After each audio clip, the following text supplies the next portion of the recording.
Hey, it's Joe Crump. This question is, Joe, how do I make passive income with real estate investing? Passive income is the best, the best type of income. You don't do anything and money comes in. It's based upon an asset that you have rather than a task that you do. And having a good portfolio is the best way to make that happen. Now, with my portfolio, I have to do very little. I still have to do a few things. I have to look at my reports that come in from my bookkeeper once a month. Every once in a while, I get an email from my property manager asking me about a rehab or something that they're working on. Do we want to replace this furnace, or do you want to do this, or do you want to do that? Sometimes I'll get those types of questions. But I've been working with these people long enough where they know what to do, and they know where to spend the money and where not to spend the money, and I just count on them to do that. At the beginning, it was a little bit more time-consuming, but became less and less over the years. And now it's gotten to the point where I get my reports once a month. I look at those reports. I make sure everything is paid. My bookkeeper makes all the payments for me to any mortgages we might have, make sure everything is balanced on our checkbook. Make sure that the money goes into the right LLCs to cover these properties. We just had to make sure that when we bought the property that we structured it properly.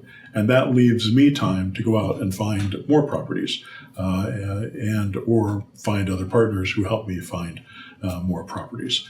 And that makes it, even that is a passive process for me. I don't have to do very much. Although when we do buy properties, I have to sign the documents. I'll go down to the bank or something and sign in front of a notary, because most of the properties that we're buying, I buy remotely, so I don't even have to go to a title company to do that work. I have them send me the documents either by mail or usually in a PDF file. I print it out, and then I do the signatures, live signatures in front of them, and then we send out those documents to them. So once we've done that, and once we have those properties, that money is going to be income that comes in basically for the rest of my life, or until I get rid of that property. And all I have to do is kind of pay attention to make sure that it's still making money.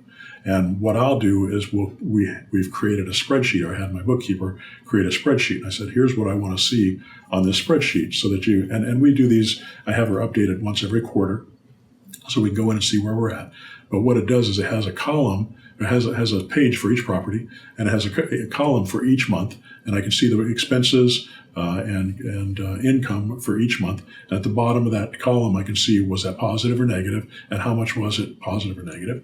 And then we'll see at the end of the year, we'll see what those 12 months are, and we'll see what the positive negative was at the end of the year on that particular property. Do I have positive cash flow? Is it still in good shape? What were my expenses? Where did I have vacancies? Which months, show no income? Which months show, big expense because we replaced a furnace? All those things are right there on that spreadsheet.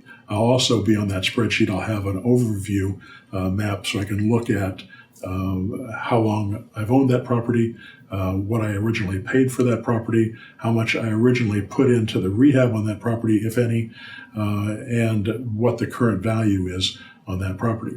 So I break apart the initial cost to buy the property, which is the purchase price and the rehab. I put that into one section, and then I put the other expenses, the ongoing expenses, into another section.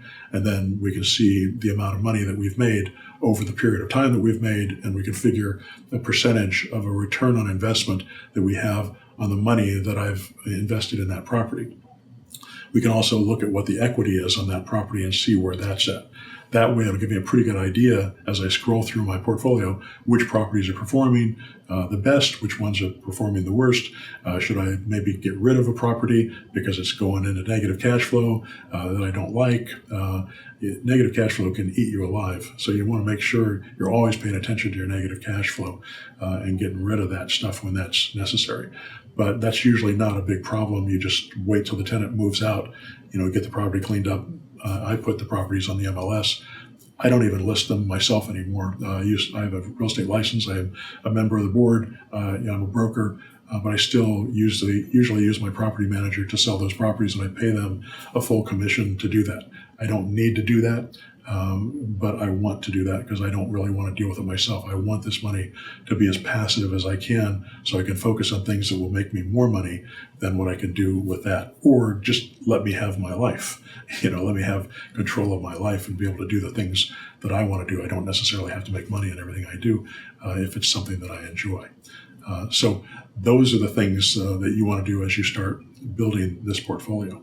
And you want to start thinking about where can I get passive income. You also want to think a little bit about active income that doesn't take a lot of time. If you want to build an active income business that maybe takes you 8 to 10 hours a week, you can build a business that will bring you in $75,000, $100,000, $150,000 a year just by doing the Ferret method. I've seen so many of my students succeed on that level. And then as they do that, they start realizing, hey, there's other properties I can buy to build my portfolio. And the portfolio is what actually makes them rich. But having the active income from putting in a few hours a week, putting deals together, can make them it can give them back their freedom because they can quit their full-time job once they get a stable income created, and they don't have to worry about it ever again because these techniques have been evergreen. We've been using these techniques for 25, 30 years, and they've been working in low-end markets, high-end markets, appreciating markets, depreciating markets. They've worked in every market. They've worked in markets in the country and Canada and UK and Europe, and I had a guy in Kazakhstan. I had a guy in Perth, Australia. We've had people all over the world. I had a guy in Dubai. We've had people all over the place do these types of deals. And some people would work. I had a guy in Australia that was working in the country as well, in the United States as well. So he was doing deals from Sydney in California.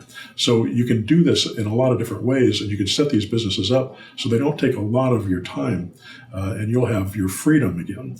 And for me, freedom is much better than money.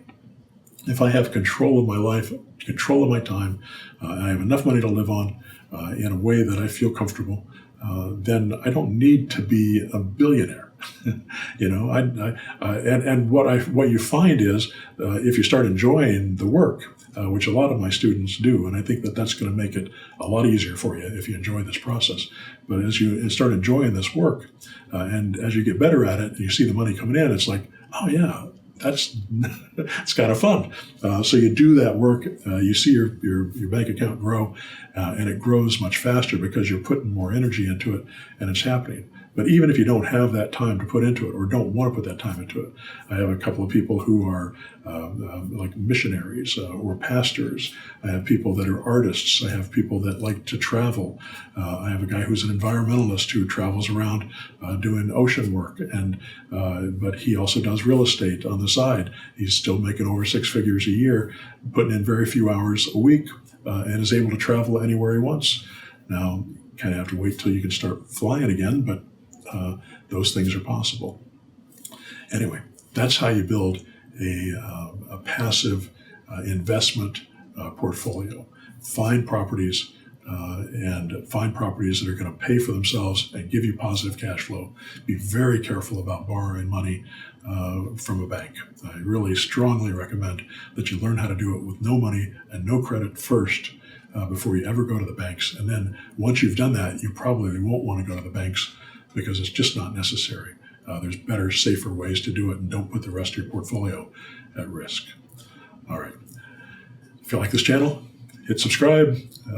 Go to joecrumpblog.com and sign up for my free newsletter.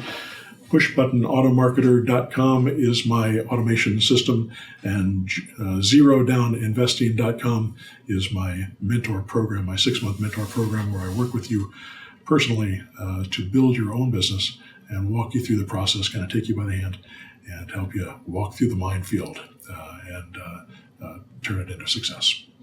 All right, good luck to you.